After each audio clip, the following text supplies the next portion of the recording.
So this is a story of how I got $500,000 in 10 minutes. And this is especially relevant if you are looking to start a business or if you're entrepreneurial at all. So here's how it happened. At the end of 2021, I applied to Y Combinator, which is the best startup accelerator. A startup accelerator basically gives you an investment and then gives you a lot of guidance and support as you're growing your business so you can launch your business effectively. Now, their standard deal is to invest $500,000, and Y Combinator notoriously gives this investment after only a 10-minute conversation on Zoom. So today I'm going to talk about part one of how to get this $500,000 investment, because I got it in 2022.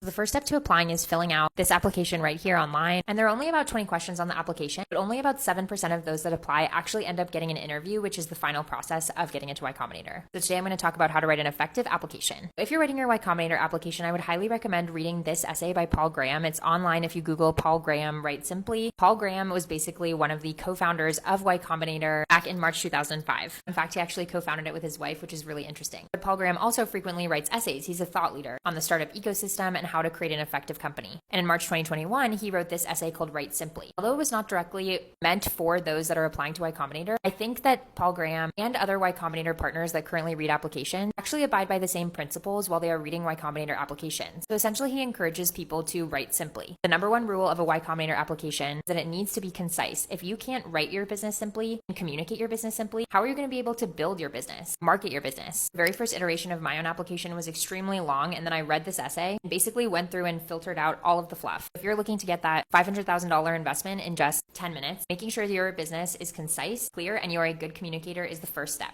Hit plus for part 2 on how to get into Y Combinator. If you don't want to wait for the full series to drop on TikTok, I also published a YouTube video on this a couple months ago. You can head to the YouTube channel in my bio to watch the full video, but I have 2 videos on how to get into Y Combinator and how my experience was. See you there.